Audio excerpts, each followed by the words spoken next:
ચોટીલામાં વિચરતી વિમુક્ત જાતિના 17 પરિવારોને તંત્ર તરફથી પ્લોટ ન મળ્યાની ઘટનાની મુખ્યમંત્રી ભૂપેન્દ્ર પટેલે ગંભીરતાથી નોંધ લીધી છે. સરકાર તરફથી પ્લોટની ફાળવણી થઈ ગઈ હોવા છતાં હજુ સુધી વિચરતી વિમુક્ત જાતિના પરિવારોને પ્લોટ આપવામાં નથી આવ્યા, જેના માટે સામાજિક કાર્યકર અને ગૌરક્ષક હરેશભાઈ ચૌહાણ ઘણા સમયથી તંત્રને રજૂઆત કરી રહ્યા છે, છતાં પ્લોટ આપવામાં નથી આવ્યા. ત્યારે આ મામલે મુખ્યમંત્રી ભૂપેન્દ્ર પટેલે પોતે ફોન કરીને હરેશભાઈ ચૌહાણ સાથે વાત કરી હતી અને વહેલી તકે લાભાર્થીઓને પ્લોટ મળે તે માટે કલેક્ટર તેમજ અન્ય સંબંધિત અધિકારીઓને સૂચના આપવાની ખાતરી આપી હતી, જેને લઈને હરેશભાઈ ચૌહાણે મુખ્યમંત્રી ભૂપેન્દ્ર પટેલનો આભાર વ્યક્ત કર્યો હતો.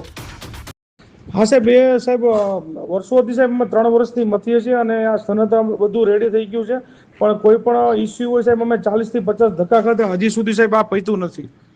એટલે કોઈ કારણ બતાવે છે કે નથી આપવા, આના કારણથી નથી? નહીં સાહેબ, કોઈ કારણ અધિકારી આપતા નથી. હું સાહેબ ખાલી એમને જ અમને, અને આ બિચારા અત્યારે સાહેબ હાલત આ લોકોની ખરાબ છે, બધું ઓકે થઈ ગયેલું કમ્પ્લીટ. સારું, હું કહું છું કલેક્ટરમાં કઈ કારણ હોય, તમારા મગજનું કોઈ કારણ હોય તો મને આપો, ખાલી એટલી વાત છે. હવે કારણ સાહેબ, હું ડેપ્યુટી કલેક્ટરને 2 વાર મળ્યો, કલેક્ટરને 4 વાર મળ્યો, મને કે અઠવાડિયું રહો, 10 દિવસ રહો, એક જ કારણ. એની વાત નથી કરતો, હું એટલી વાત કરું છું કે તમારા મગજમાં કોઈ કારણ હોય કે આવા કારણથી અમને નથી આપતા.